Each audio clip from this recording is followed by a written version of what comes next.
Yaya kolala kolamuka na mokili oyo makambu ezanga kate e salami bongo na este ya mboka yaya mwana mobali ake kobala ake ko honorer mwasi na ye kasi en plein mariage coutumier tangu basenga kambongo ya libala basenga kibongo apepe ba $1600 tangu apesi $1600 na ba billet ba $20 ba $10 ba $100 ba $50 ba vérifier billet wana boyaya nzoka mbongo wana ezali dollar ya bikoro epesi mutu koswa ya kosakana te. Eske mwana mobali oyo ayebaki ke mbongo na ezali bikoro to mutu o famille yaki na ngonda pesi ba pesi bikoro ba changer ye soki ayebaki asali yango pona nini okele kobala mwasi na mbongo ya bikoro epesi mutu koswa ya kosakana te mama bokilo epesi ye kanda kuba oya beti bokilo na ye ya eske esengana ki mama bokilo beta bokilo nga epesi ngai mutu koswa ya kosakana te yango lisoto kobetela yo lelo na poko ya lelo awa kombo nango Jeep Deya ezali Jeep oyo to mutuka oyo ba congolais basali na niveau ya Butembo tala bana kelasi ba étudiant ya mécanique basali bongo mutuka Jeep apesi kombo Jeep Deya y a des ingénieurs congolais ceux qui batiki biso kimia bokomona ba exploit ekosalama ba lelisi lokole. Jeep Deya est la marque donnée à cette voiture made in Butembo. Pour la fabriquer, il a fallu 3 mois de travaux aux élèves de 4e année des options mécaniques générales et mécanique automobile de l'Institut technique industriel de Mamba Itima. Deogracias Assoumani Ramazani, enseignant à l'Itima et concepteur de la Jeep. Dans la construction, nous avons d'abord commencé par la structure des châssis. Après la structure, c'était la propulsion, donc installation des systèmes de motorisation et installation de la transmission. Après les systèmes mécaniques, nous avons commencé la construction de la carrosserie. Kombo ya papa oyo, papa Nofo Mondo André, azali bongo retraité ya France. A pessi message par le chef de l'État. Yokai. D'abord, je suis très content de vous rencontrer. Je m'appelle Novo Mondo André. Je suis retraité de France. J'ai fait 25 ans en France. Ce pays, c'était le paradis de la terre. Sauf que nous-mêmes n'avons pas compris conscience de ça. Je donne un exemple bête. Le chef de l'État, je viens d'apprendre, qui va donner ou qu'il aurait prévu 500 jeeps pour les députés. Les députés, aucun député ne lui a demandé une jeep. Et ces députés-là ne sont pas à pied. Quel est le prix d'une jeep? Admettons, au bas mot, qu'une jeep coûte $20 000. Je rappelle que c'est 50 000. 50 000 $. Eh bien, le prix d'un tracteur, c'est combien? Les Africains, nous devons faire attention, très attention alors. Est-ce qu'il n'y a pas un nouveau de la recolonisation qui a déjà commencé? Les Occidentaux veulent nous recoloniser. Nandenge Mususu, Bandeko Oba expliqué, Ngoba Liba utilisé Paul Kagame, président de Rwanda, Denis Sassou Nguesso, président du Congo, pour nous recoloniser l'Afrique. Nandenge Mususu. Landa Makamo, stratégie, réveillez-vous les Africains. Décapiter donc des bombes. Donc, la seule chose que nous sommes en train de demander au gouvernement congolais, de prendre ses responsabilités, d'épargner cette population. Donc, pas à manger, pas à boire, pas, j'en sais pas de médicaments. Et voilà même, on commence à bombarder les camps de déplacés. C'est quelle vie que nous sommes en train de vivre? Donc, le gouvernement congolais doit prendre la responsabilité. On nous parle de la communauté internationale. Cette communauté internationale n'existe pas. Cette communauté internationale existe. Je vous dis, c'est Tobenga ndeko oyo voleur honnête toneneni et sala bibongo na États-Unis d'Amérique mwana mobali oyo boyo bona wana ye ayibi mutuka afungole mutuka ayibi mutuka tango alinga kende a démarrer ba oki bébé aleli na sima o atali be mutuka otala bébé oyebike akiti azui bébé aye kopesa ba parents na ye abino botika bana mutuka te et ça très dangereux après si bango bébé ye akim a démarrer mutuka akei ba bengi voleur honnête to malhonnête. Voilà. Pour passer un agréable séjour dans le pays de Mandela, précisément à Johannesburg, Chamberlain Bukasa met à votre disposition un cadre exceptionnel, le Guest House Royal Residence. Guest House Royal Residence met à votre disposition 2 appartements et chambres avec des lits King and Queen. Salle de bain, toilette, construit avec des matériaux de la dernière technologie sud-africaine. Guest house, résidence royale, met à votre disposition un salon bien équipé avec caméra de surveillance pour vos invités. À l'extérieur, un espace vert pour vos manifestations, mariages, collations, anniversaires, conférences et j'en passe. Guest House Royal résidente construit pour vous mettre dans un confort de la dernière technologie. Adresse numéro 22 Boatman Road, Bedfordview, non loin du centre commercial Eastgate, mais aussi non loin du centre commercial Bedfordview Center. Pour vos réservations, appelez par ces numéros plus 27 76 83 84 418. Guest House Royal Resident Yamwana Mboka Tala Makambu Chamberlain Bukasa Sali Pona Kosepeli Sabana Africa. Appelez-nous pour votre réservation.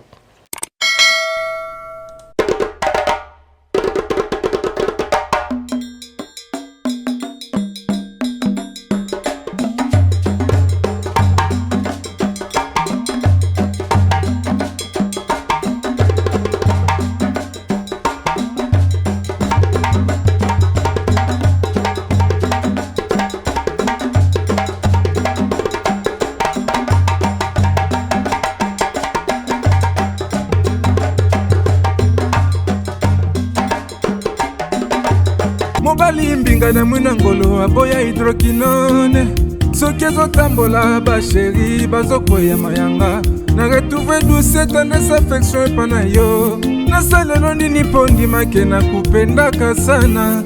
Mbote na bino bandeko balandi ya Radio Lokole Télévision bisika nyonso tu bozwami. Merci na confiance pe fidélité bozo pesa Radio Lokole masolo émission kaka moko chaîne na bino Radio Lokole Télévision et pa wapi to kutanaka pona kosolola makambo zali koleka bongo na communauté na biso africaine en général.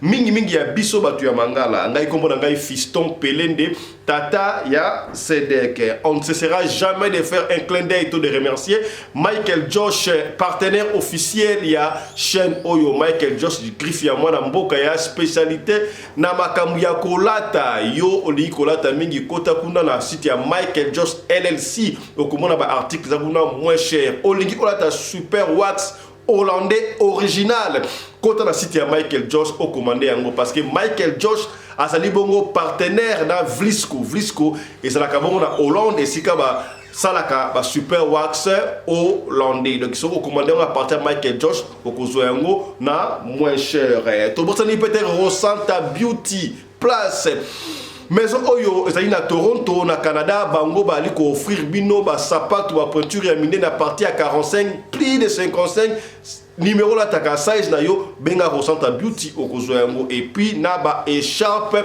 ya kitoko olati élégant écharpe ya Rosanta Beauty tikutu ba écharpe ya Maputa et Zali. Merci na mama Rosanta Beauty.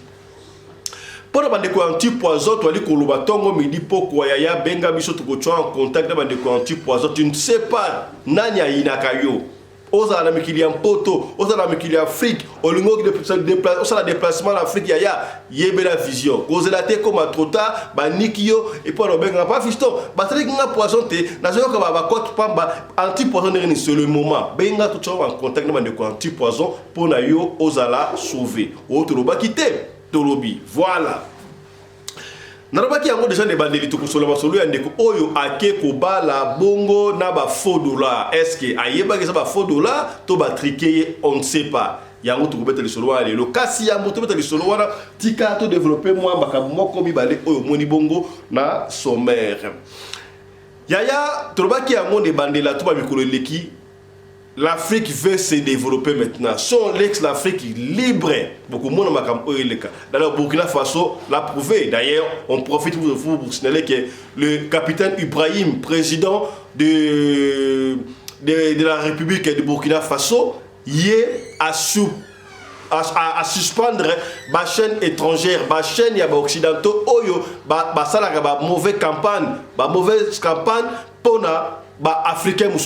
Donc, on a capitaine Ibrahim bali ko sala évolution asali ba route asali ko bena ta o asali en tout cas to moni Burkina Faso ele ko évoluer ya i même que ba occidentaux toujours na appui na bango ba créer qui rébellion pour na ko déstabiliser Burkina Faso. Alors armée burkinabé et attaquaki Toyoki, Human Rights Watch, à l'obiono, armée burkinabé, et ça lui massacre et pas les civils. Nous, on n'a pas vu. On n'était pas là. Est-ce que Human Rights Watch, n'oubliez pas, si quand on va dire que ça, attention à l'organisme, nous, surtout, Oyo, Balobarama Kambouana, tu es dit que l'organisme minier, surtout, ça va complice, il y a décider. Est-ce que c'est vrai? Ce qui Human Rights a l'obédé, il y a solo, tout à l'okuta. Alors, pour éviter tout ça, le capitaine Ibrahim, au travers du ministère de l'Information et Communication, il y a Burkina Faso, va suspendre RFI, Canal France, BBC, Voice of America, va suspendre pour quelques temps pour diffuser fausses informations d'après Bango. Voilà ce qui s'est passé Bongo na Burkina Faso. Revenons le mouton pour dire que les Congolais, ça les Jeep, il y a Jeep Deya et ça la mis Bongo na Butembo et pas à élèves, il y a école. Il y a mécanique kuna landa conception de bangoto. La sarabino jeep pour la Kinshasa, Sikaboui, Basali Oyo na Butembo. Suivez. Jeep Deya est la marque donnée à cette voiture made in Butembo. Pour la fabriquer, il a fallu 3 mois de travaux aux élèves de 4e année des options mécaniques générales et mécanique automobile de l'Institut technique industriel de Mamba Itima. Deogracias Assoumani Ramazani, enseignant à l'ITIMA et concepteur de la Jeep. Dans la construction, nous avons d'abord commencé par la structure du châssis. Après la structure, c'était la propulsion, donc installation des systèmes de motorisation et installation de la transmission.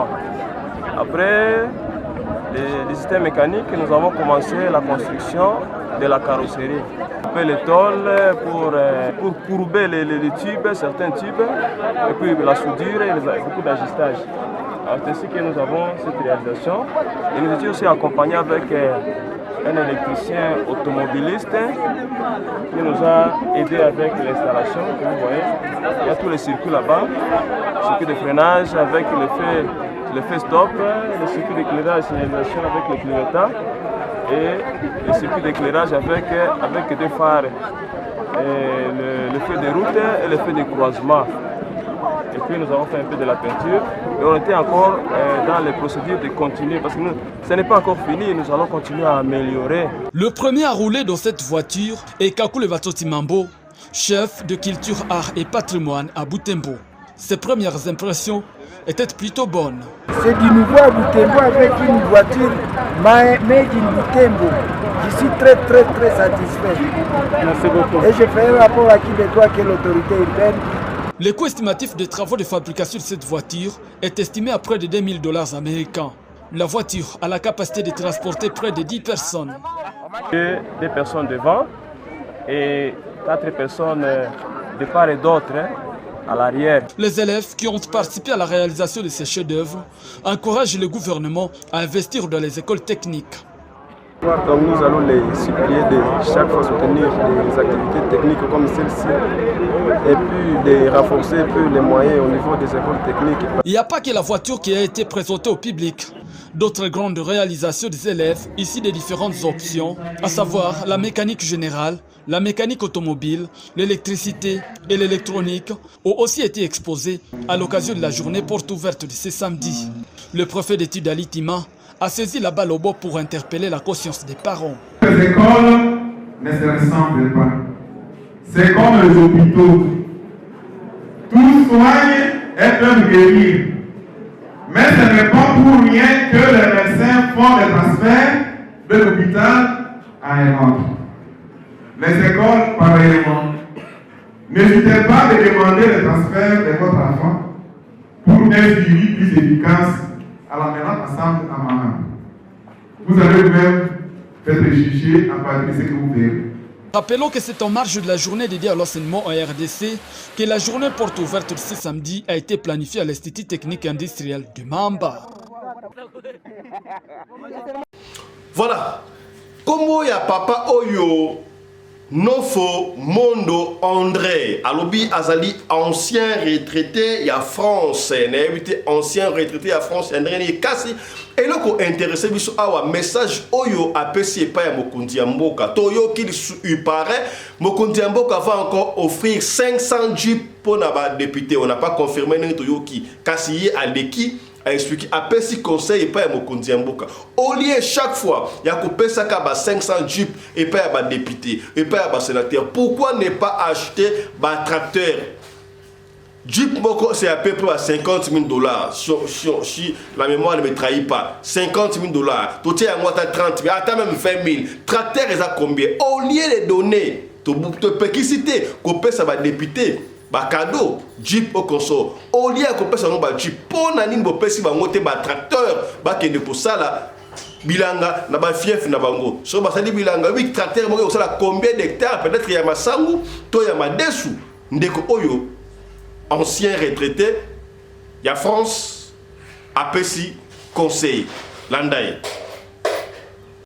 Vous dites ce que vous voulez, hein. Non, on montre seulement Kinshasa dans son. Vous montrez Kinshasa. Ouais. Donc tout ce que vous avez à dire, c'est bon. Voilà.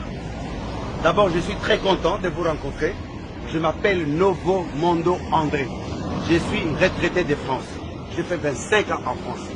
Ce pays, c'était le paradis de la terre. Sauf que nous-mêmes n'avons pas pris conscience de ça. Je donne un exemple bête. Le chef de l'État, je viens d'apprendre, qu'il va donner ou qu'il aurait prévu 500 jeeps pour les députés. Les députés, aucun député ne lui a demandé une jeep. Et ces députés-là ne sont pas à pied. Quel est le prix d'une jeep? Admettons, au bas mot, qu'une jeep coûte 20 000 $. Je rappelle que c'est 50 000. 50 000 $. Eh bien, le prix d'un tracteur, c'est combien pour faire l'agriculture? Eh bien, si tu sais qu'elle commande 500 tracteurs, à chaque député, on lui donne un tracteur. On demande à ces députés-là, dans sa circonscription, il va faire plus de 100 hectares ou 1000 hectares d'agriculture, planter seulement les haricots. Au bout de 4 mois, chaque hectare va apporter combien de tonnes de haricots?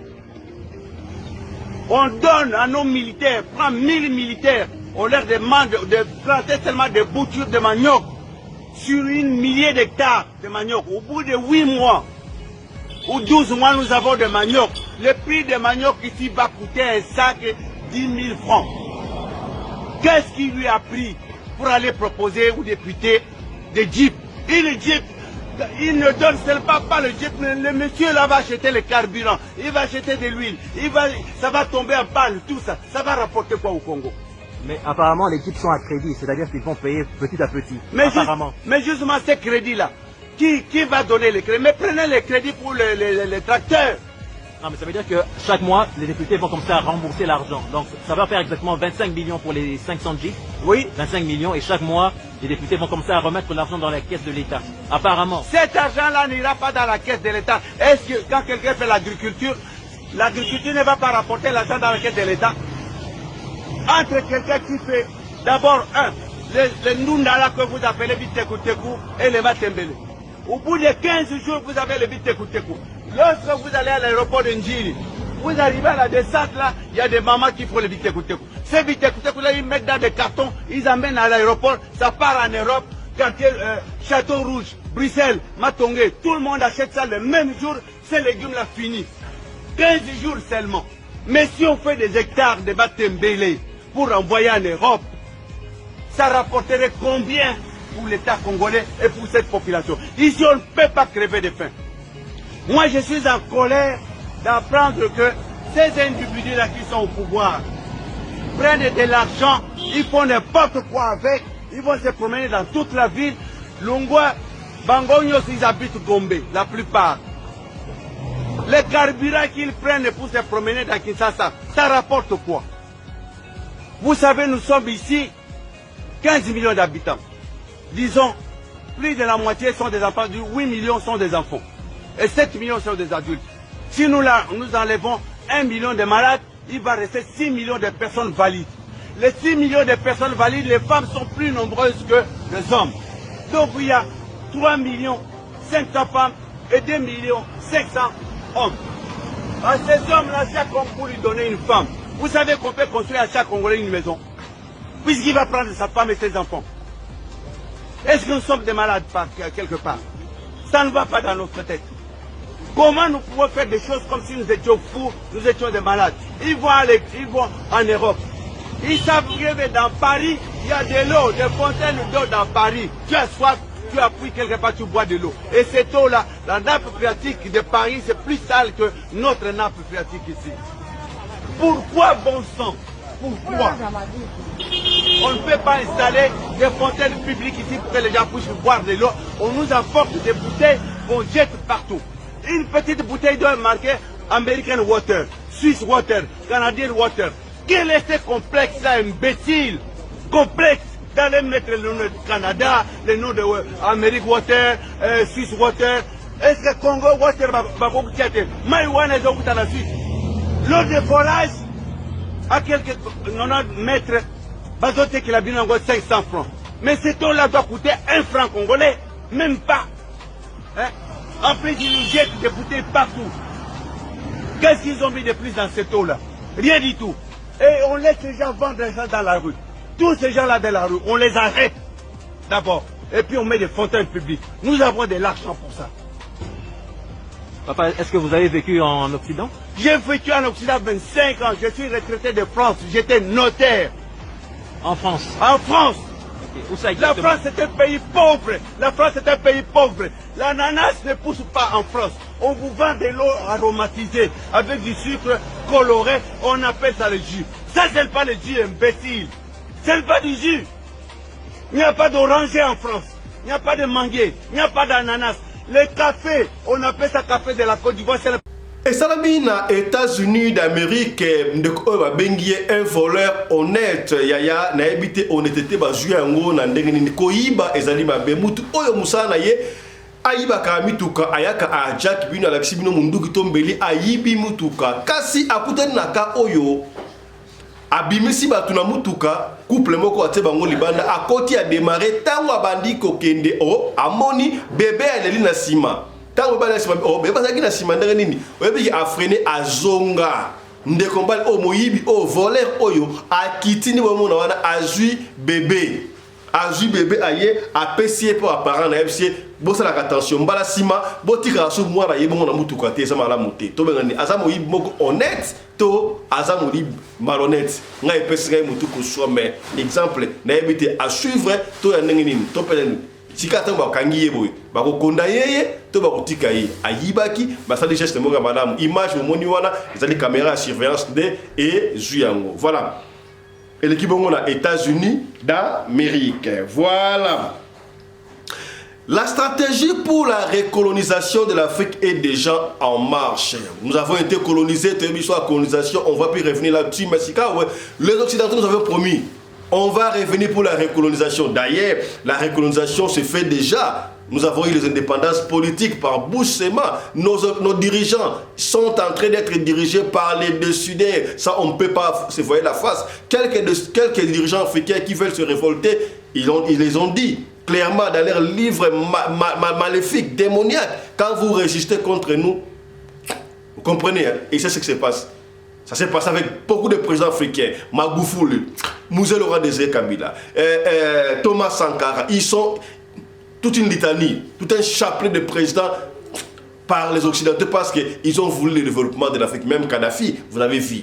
Alors, ils ont changé le système pour la recolonisation de l'Afrique. Cette fois-ci, il paraît, on les voit à l'œil nu, ils utilisent déjà le président rwandais Paul Kagame, ce qui fait il est soutenu par les Occidentaux. Mais aussi, on vient de citer encore un deuxième nom, le président Denis Sassou Nguesso. Cette histoire avait commencé déjà quand les gens qui vont entrer illégalement, entrer illégalement en Grande-Bretagne et demander l'asile, on va les renvoyer au Rwanda. Est-ce que le Rwanda a de l'espace? Pourquoi on ne renvoie pas les Africains? Seulement les gens qui ont, entre parenthèses, la peau blanche. Ils peuvent être Pakistanais, je ne sais pas moi, Indiens, what, ceux qui ont la peau blanche.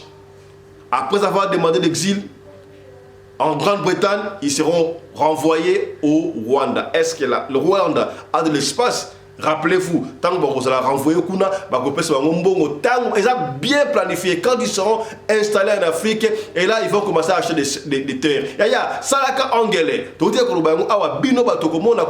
un Libanais, un Pakistanais, un Hindou, quelque chose comme ça, bazo pesa binombo, tekela suma pension ma belé pour ça la supermarché, tekela suma belé oyo poto sala bilanga, Salaka attention.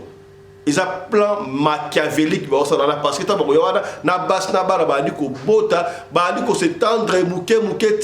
l'Afrique sera occupée. Rappelez-vous, je vous ai dit l'autre fois que l'Argentine était un territoire de noirs. Il y avait plein de noirs en Argentine et de blancs. Mais qu'est-ce qu'ils ont fait? Créer une maladie pour les noirs comme minoritaire en Argentine. De même, dans le Brésil. Donc, nous les Africains, réveillez-vous. Suivez un peu ce récit de ses confrères. L'analyse, il va expliquer mieux pour d'abord comprendre l'histoire. J'ai pas l'habitude de faire ce genre de vidéos et de m'exprimer comme ça sur les réseaux sociaux. Mais là, l'heure est grave. Actuellement, Goma, une ville à l'est du Congo qui est en guerre depuis 30 ans, est en train de se faire attaquer. Ce n'est malheureusement pas une blague, ce n'est pas une vidéo que je fais pour le buzz ou pour avoir des vues. Je le sais parce que je suis moi-même survivante de guerre et que j'ai encore des amis et de la famille sur place qui m'ont confirmé ce matin, image à la pluie. Décapités, donc des bombes. Donc la seule chose que nous sommes en train de demander au gouvernement congolais, de prendre ses responsabilités, d'épargner cette population. Donc pas à manger, pas à boire, pas, j'en sais pas de médicaments, et voilà même, on commence à bombarder les camps de déplacés. C'est quelle vie que nous sommes en train de vivre? Donc le gouvernement congolais doit prendre la responsabilité. On nous parle de la communauté internationale. Cette communauté internationale n'existe pas. Cette communauté internationale existe. Je vous dis, c'est Yaya to sola sikabo likambu oyo epesi batu mingi mutuko swa etuki mutema ya batu e salami bongo na este ya mboka ndeko mobali akei kobala na famille ya mwasi d'abord bazalaki na mwasi na ye ba chérie za bakutena ki alinga utaki musika ndenge okena mwasi basolaka mwasi pe azalaka na ye déjà soki bazalaka penda kumoko déjà on ne sait pas mais aïe, ce qui est intéressant, aïe ko honorer, aïe na famille à moi c'est le musika po abala, kakane basenga ka pesa nzungu ya mama apesi, pesa boye, pesa liputa, nyo surtout apesi. En liquide mbongo basenga ki $1,600 et le monsieur n'a pas refusé.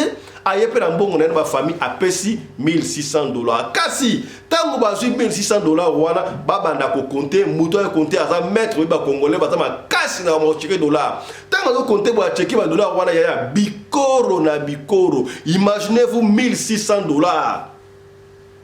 Na 1600 wana ezaki na billet ba $20, ba $10, ba $5, ba $50, ba $100 kaka billet à $20 mokonde ezalaki original. Mzee ule ni bandi anakia tukapepa na franga iko na valeri ya $10 na magute nyenjo hizi anakia swala vitu ya watu mais ana présenter valeur ya $660 ya mafobie wesh kumuverifier bien iko na valeur ya $1,600 kenye njo zile zapato zenye iko nazo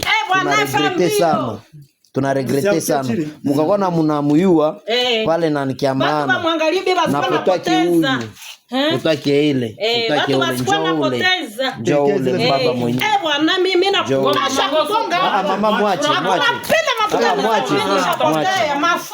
zitapatikana juu tumembana tuko naye deja mais njoo ule vraiment ni bandi sana vraiment tunashangala tunaregrete sana ni bandi tumemtia zoko mwange zoko tu mwange zoko msende jo mai watu biko napenda watu bakufa mu ba maskini unakia frappe nange makuta bandi njole muone tu unakia nazo mo franga di muzitia tena anatoka mbali anakia faia huku ubandini wa mwaveni masisi usi ni mnyarundi kichwa saba nyaronda hii ni mwaveni masisi njoo ayo na kuongea tena Saidi bie usiniangalie mbaya mie nasikia napasha kubomana pale na pale baba mwenye njoo wewe mumwache tuko naye mumwache kumwacha kwa nini epesi pasi famille ya mwasi bamoni yango humiliation est-ce que okoki kobala mwasi na faux dollar tondeni siko ngai pe pesi ngai mutu ko soit to ça l'analyse na bino kaka ensemble de ce qui s'est passé à l'est ya mboka na biso parce que tomoni babandi ko beta mwana mobali bokilo babosala kazali bokilo babandi ko beta yi est-ce qu'il faudra ki bo beta bokilo ataire ba faux dollar moi c'est ce qui me cœur est-ce que famille ya bokilo wana famille ya garçon oyo bandima ki ibala wana parce que yemo ka soki mbongo te pesi pa ya famille. Est-ce que mutu oyo azaki na mbongo wana ye mutu achazaki yango te asaki change kota te atie ba faux billet pour azo ba billet ya kitoko apesa na famille ya mwasi on ne sait pas pourquoi est-ce que balandi mutu apesa mbongo te mais balandi les mariés ça se comprend ye mutu ya ko bala pour na bango on suppose que ye mutu apesa ki billet wana est-ce que mwana mobali oyo ayebaki te ke billet wana ba billet wana zali mabe tonere nini ayebaki soka ayebaki aye ko sala yango pona nini azelaki te akokisa mbongo ya solo parce que ba mbongo ya libala esila kate nyongo ya libala esila kate mais pourquoi celui-là préféré ya okena ba faux billet nga esiki zo pesa ngai mutu ko swa yango wana mama bokilo sikabwe yo beti papa bokilo na yo obeti bokilo obali ya mwana na yo bankuba bosangeli soki siko parce que et comment il est la procédure est-ce que libala yango et continue qui déjà to et continue qui te na ebité libala soki bazwi mbongo mususu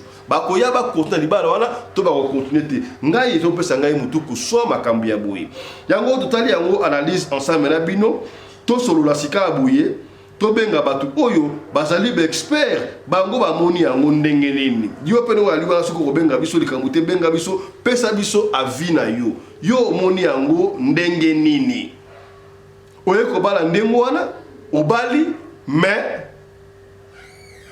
obali ndengo wana oye na ba faux dollars est-ce que il savait que ba faux dollars ezali to il savait pas nga epesi ngai mutu ko soya ko sakana te to fungo téléphone na biso ndeko mboko mbale misa tout ça l'analyse ma ndeko obobenga bino bomoni yango ndenge nini soki ezalaki yo na famille ya mobali olingai ko sala nini soki yo ozalaki na famille ya mwasi olingaki ko sala nini baye ko bala mwana bino bopesi bloko so bien tange komi katuku bianza ale bino bozo bopesa ba faux dollars toyambi pona bino appel ya liboso ezali bongo papa Alexis toyebi que papa Alexis nenga liwana ye alukaka kaka solo na zwa solo te ya kutana kaka matonge ba manga genre za solo akoya kaka likambo te papa Alexis mbote na yo mbote papa Fiston Pelinde. Voilà, total la vidéo wana ensemble monde de kobali ya utaki musika akei kobala mais tango batali ba billet ya dollar sur $1600 to monika billet peut être moko ba $20 ça y vrai soki yo ça na famille ya mwasi to na famille ya mobali okoro juger ya moneni lecture na yo est-ce que cet homme muto a personne qui mbongo ya libala a changé ba mbongo wana to neni parce que en principe yé marié da personne qui te non famille na NDPC mais pourquoi ba attaquer yé roba attaquer famille na yé lecture na aussi vidéo au total au monde ya moneni. Bon, merci mingi pona ko pesa ngai parole. Pona koloba na likambo eli bandoko na biso na se bazo ko s'exprimer en Swahili, bazali ba Swahili phone na se salami ba Kenya ou ba Tanzanie do mabo.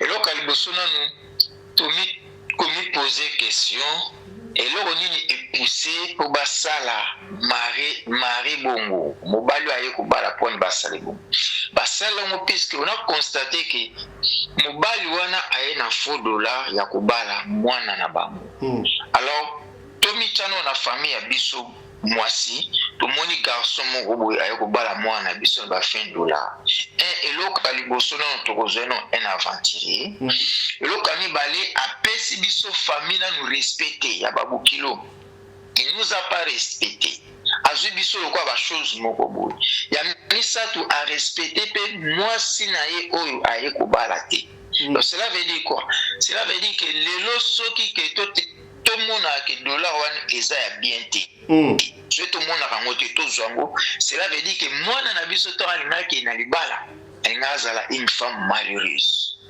souffrante. Elle n'a souffert dans le balana. Au mobile déjà mon ami elle n'a pas assez de moyens. Azana makoki à kubala moi si l'été mais à passer par voie moko il y a noir par la voie noire pour arroser moi si. Mais là vous condamnez. Là vous condamnez directement le marié. Mais ce qui peut être lié à personne qui famille. Non, va changer. Oui. Effectivement, nous avons condamné dans le mobile. Nous avons condamné dans le mobile. Nous avons une place de la famille à moi. Nous avons condamné le mobile. Nous avons acte sali. Biso basito, biso famille à moi, c'est au monani, au monique. Moi, na biso, alinga souffrir dans le balana. Alinga zanga même yakolia, yakolata. Et je pense pas même alinga la lesika moka malonga. Puisque physiquement, poso mona mutango. Bon, l'apparence trompe, mais comme on a eu, azod ma pondira aventure. Donc, aligné moi na biso tazwa ki kaka peut-être na petit moko charnel parce que ça ba désir charnel n'est pas moi na biso tikana zo na tiena ndako pour na satisfaire ba besoin na ngai tazwa ki te na ninga libala que l'homme quittera son père et sa mère s'attachera avec sa femme tu vois bon réaction aussi que famille à moi si ezo betande mobile au moni papa fiston na mutaza ndenge apezaka kanda na ye musu kanda po a manifestango omona olobali suti ato ganga fani yazo réagir te mais kande se mati musu kanda ni face à la action moko il faut ça les loko mo pour kande sila alors tant musu suza façon ya ko réagir kanda na bango lekaki na ndenge a yebaki alambisi pe bango ba dépenser mbongo ba lambi ba soyi masanga po ba yamba mobali batali ba dépense wana biso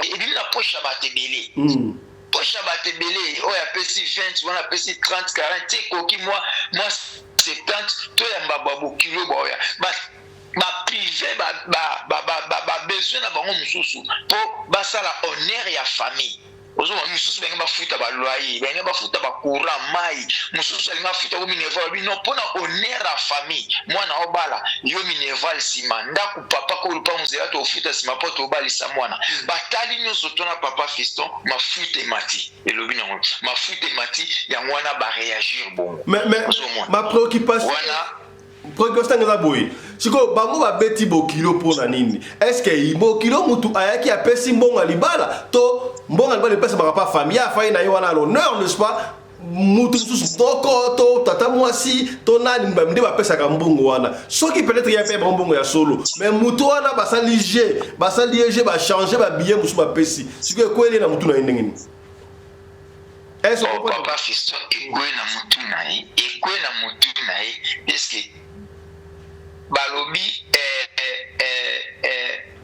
omoni soki oza mokonza basoda bafo soda bazate seke mokonza basoda ndi amemi basoda na ye na libulu ya mwana tout mobimba oyo ekende ekutami na libulu ata epesamaki epa moto alobaki kinzonzi moto wana change mais bango bakoyeba teke moto wana change bango sort ya mwana na bino nyonso tu sort ya makambo wana etombe pa mwana na bino celui qui est la locomotive yende atombe ne lokwana alors ou bien ba se renseigner zano ba faux dollar avant ba agir kolo alobi kinsoto abi ngape ndeko na ngai mwana na biso aye na mbongo aye ko pesanga na se présenter alors tout na yeso ki ba faux dollar o azu wapi ça peut aussi arriver ici ba yoko tuna na oyo alobi kinsoto sikutu yebo tant suko ki sono bi oh mais intel neni no pesinga ba faux dollar to ko bima na famille mwasi yango no moni soki ezala ka bongo to lingo ma famille ba epelele ya opekisa na mwa mutu mota zo pekisa et action motika famille mwasi zo bi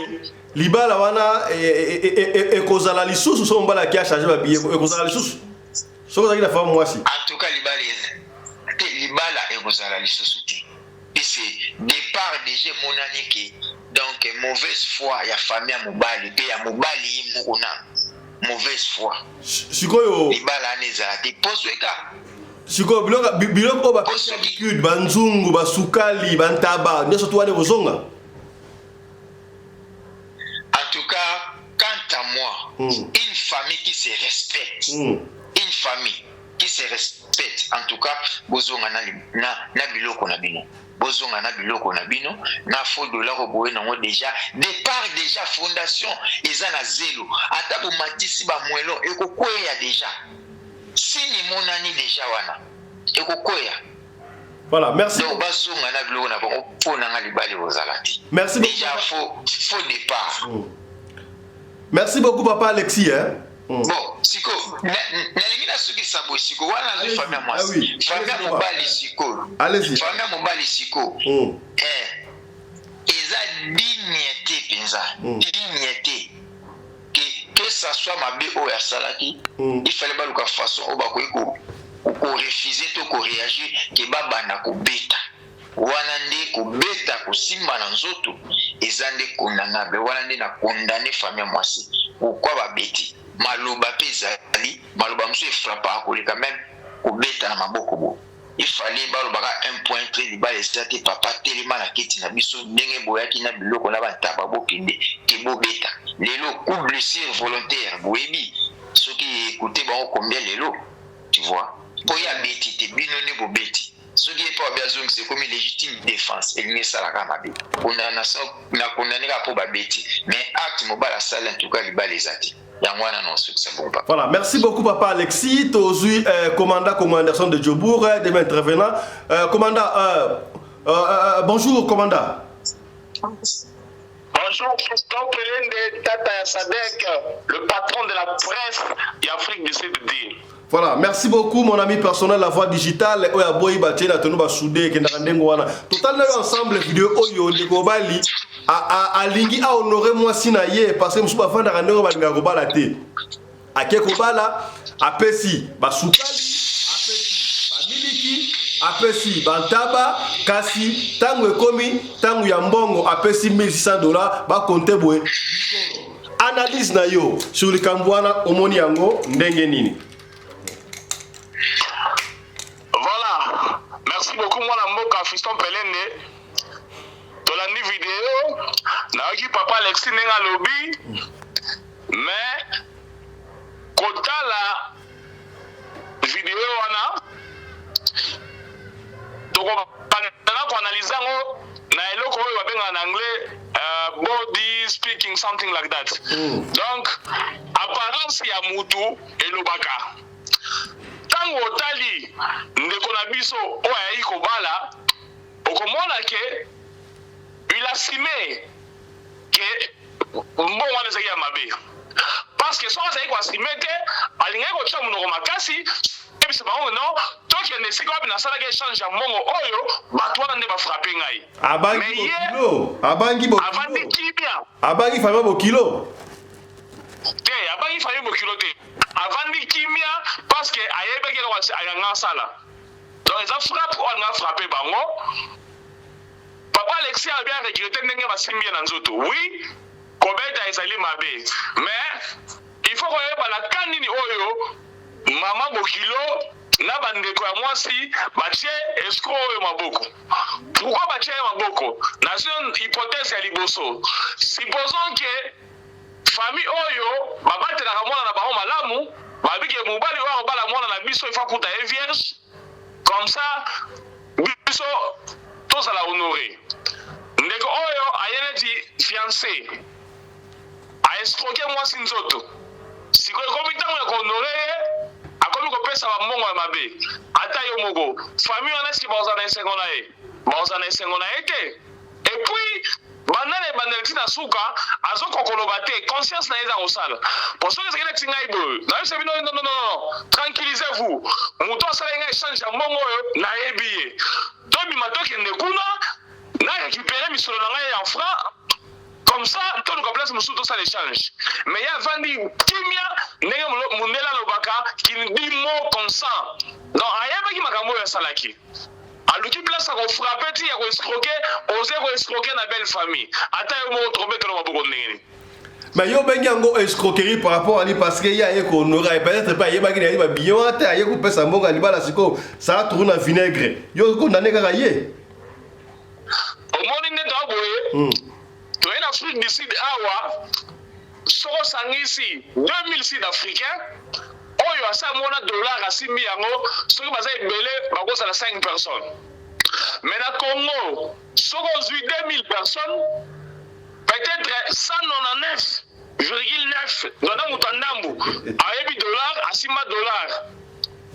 Et puis tant moso kende kobala ezala ye moko te moto asimba ba billet wana ezapela ba ndeko batangela ke mbongo wana bayebi ke eza bikoro. Mais aye akotisa bango bikoro il faut to condamner wana mboka. Te mais yango to loba te peut-être ye pende ko apesa ki Mutakinzonzi ba vrai billet. Siko Mutakinzonzi azui a changer ba dollar apesa ba faux dollar. To condamner ka ndeko wana vraiment atabino moko. Écoutez, Kinzonzi ezalaka un groupe de gens oyo bavandaka babeti lisolo badiscute ye mobali abimisi misolo ayaki nango famille ya mwasi bazwi apesaka motu moko te na maboko omoni deja wana na bazofilme na bango bazobeta ye bazali parti ya Kinzonzi bamonaki mbongo wana soki moto akasala manigance balinga bato te papa boni boye olingo ye na moyibi awa balinga bandima te mais oyo Commandant, Zala Saline, toute intervention de comme Souswana, Namoni José Yungu, homme simple, mon ami personnel des prix Nouvelle-Zélande. José Mbotenayo.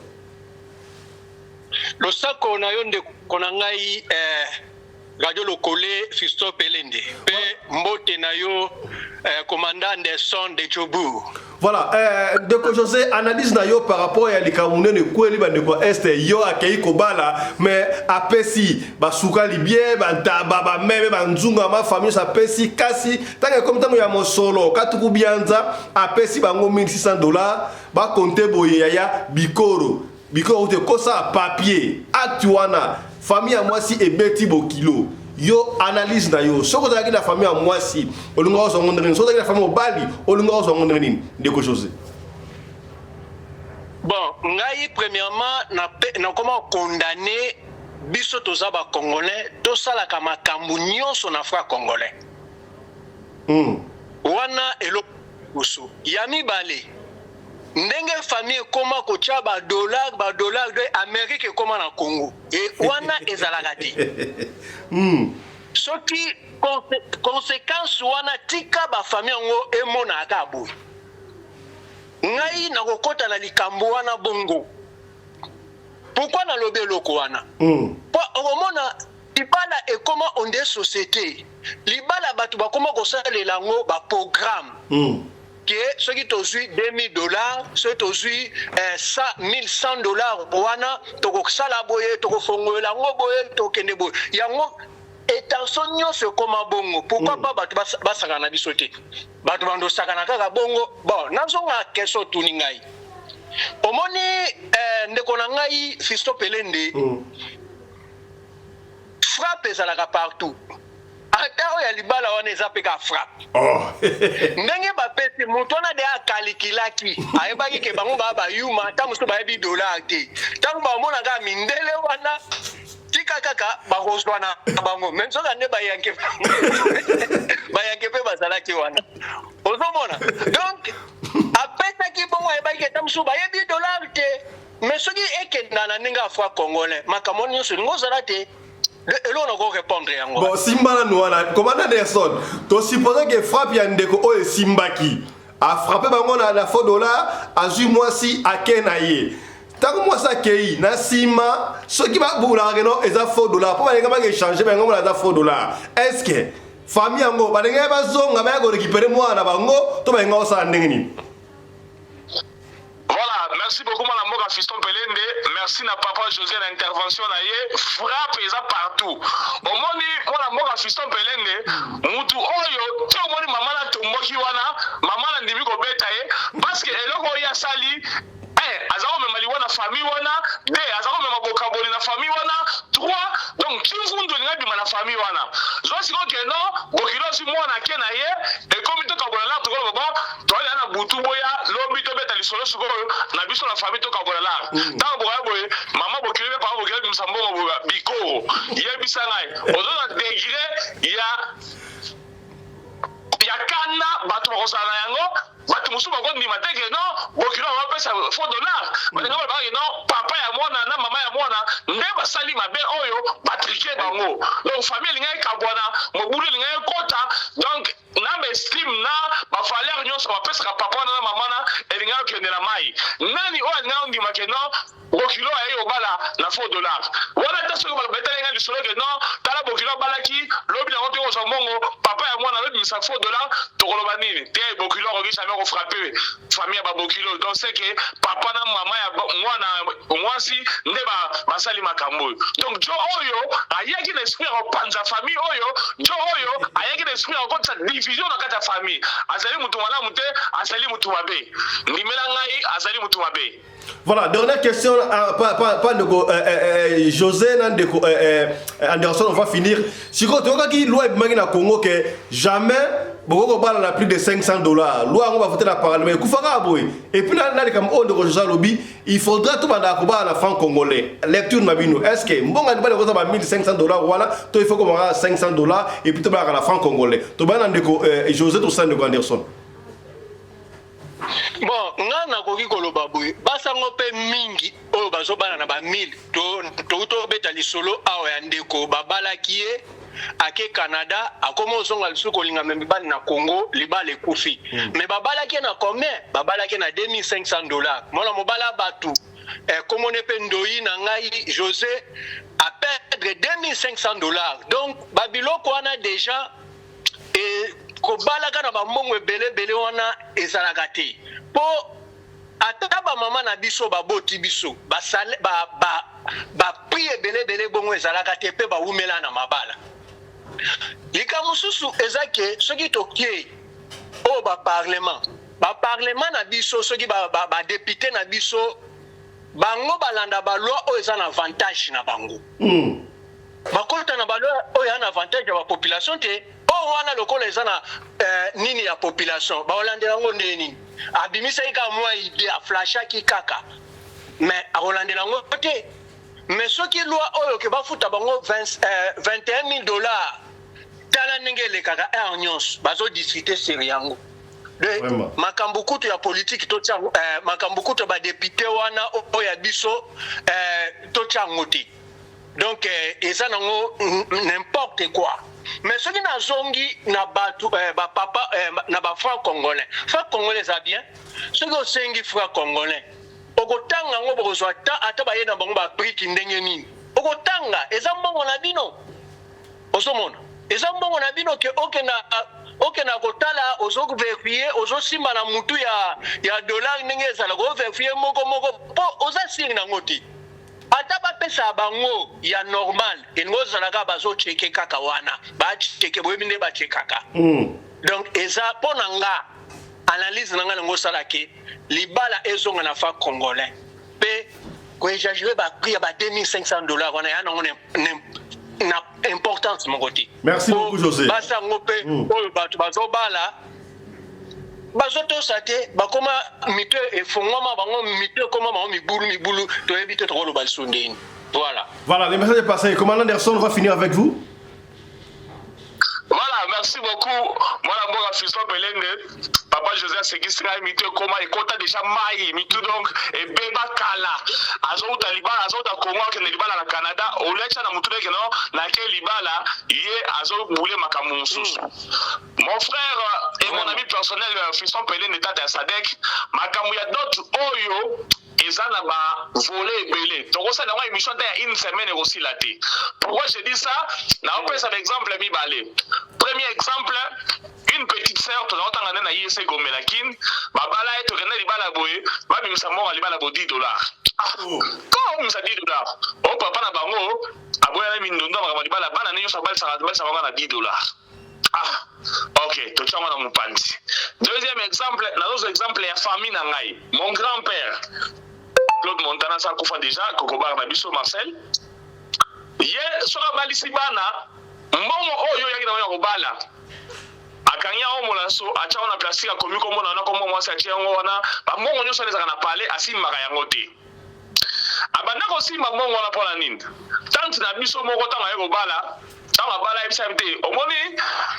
makanisho yo zakana ngo cha mbongo wana ke soki libale kufa zo mbongo mala moko peut-être que banosala ke non to mi na katana mabala to divorce pourquoi parce que mbongo wana ezali wana okozonga sa mbongo batu avec facilité eza na Zaire eza na franc congolais eza na dollar achaka yango kaka nengo wana de démonétisation, mais oui, la démonétisation, avant de changer un dollar, sur le pays, on a valeur à $1000, à changer en $1000 à Changoana. Donc, bazo la kisake, kobo mambo wana, et au ça la kebana baba la rajouter parce que yo ça déjà prêt bana ba umela na libala te parce que oza prêt na ngonga libala o bomba poso mo bala sakana so museli yango. Wana zali branche mususu. Alternative ya suka. Omoni makambo monga libala oyo kobali saka na dollar, kobali saka na 2500 na kanisa ezaka makambo Congo. Mais tu es l'Afrique du Sud, tu as bizaleli wana pe zali awa. Awa bana na bangombe. Ozoka famille mususu ba senga mutu 45 ngombe, famille mususu ba senga 20 ngombe, omoni mutu ena 2 ngombe, ba biso otikana nyonga ya 18 ngombe. Donc tant que tu as obéi 18 ngombe na, obéi ça na mbongo, ça peka mbongo ebele. Mais ozoka ke mutu akina ko honorer moi sinaye, abema 15 ngombe ya bomo 15. Donc ça fait beaucoup d'argent.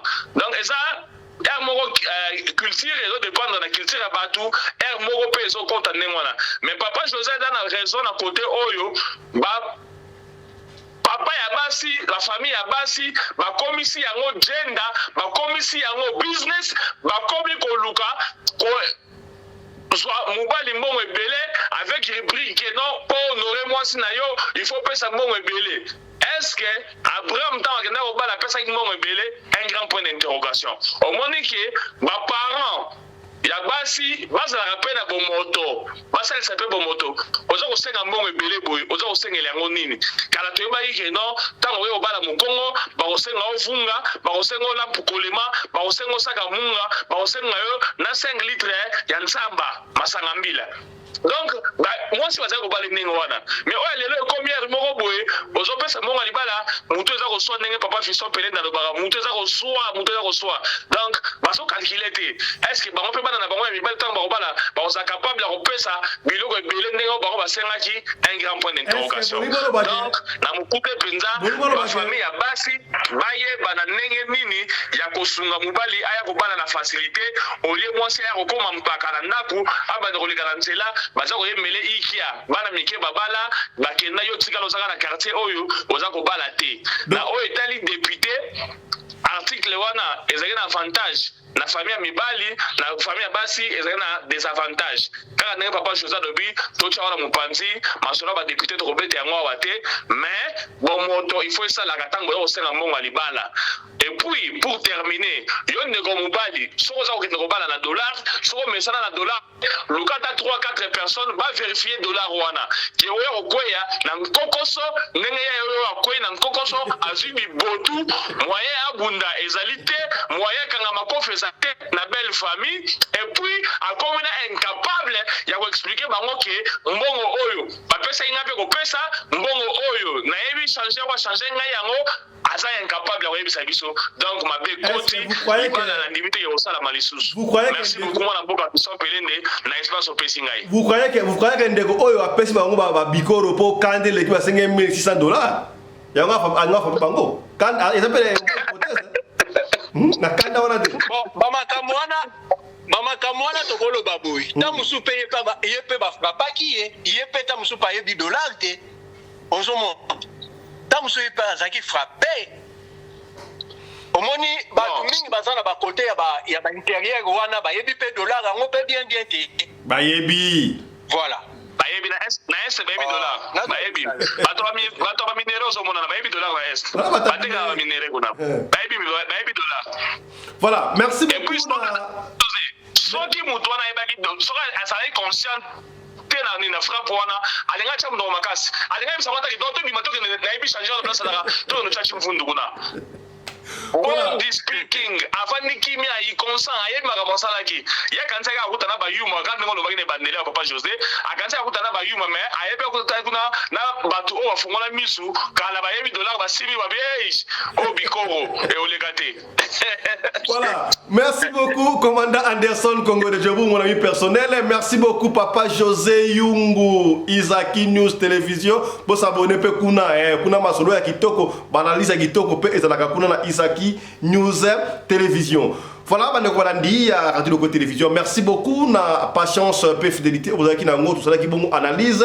Il y a Likambu Oyo et l'équipe bongo na STMbo kande ko bala keiko bala na ba $, ba bikoro nkuba o ale wana pour été ya msusu. Allez, Merci. Alors, nous avons à chaque fois cette émission oyo intéressé, au tétan yo ko partager yango et ko intéressé de komoko songolo et sikamoko pakala. Yo mutoto na biso, ce que vous allez cela ko beta benga biso lombango pesa li sona yo to ko beta yango kaka ndengo limto beta yango. Soko limto tanga kombo, to ko tanga kombo. Soki po boy na yo tanga kombo te, to ko tanga kombo te biso to fonctionner ndengo na. Peut-être li solo o intéressé, au tétan yo ko partager yango et ko sungande komoko songolo et sikamoko pakala. Merci à l'équipe qui nous a tenu compagnie. Je vois la réalisation, c'est Chris Larize Pelende, toujours assisté par Winnie Larize Pelende.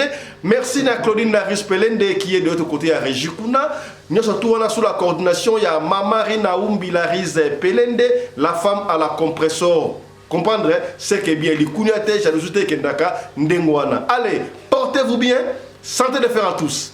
Chap chap! Et tchara!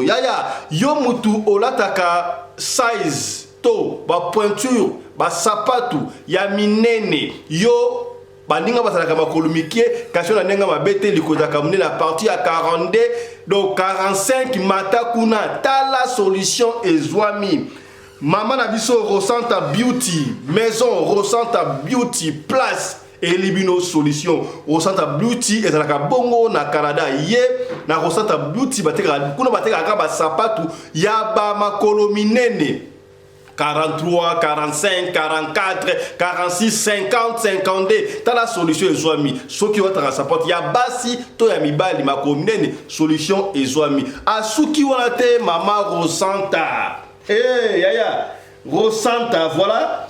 Rosanta Beauty ya sili wana te ye ateka kapeba oyo. Mais oh ba ngoni. Voilà. Moni hein. Moni Koli outi bongo na Canada et komi la Rosanta. Au moins be sharp oyo. Be sharp yaya. Voilà. Voilà be sharp kitoko. Yo ola bon monsieur. Ok ne la feti. Feti.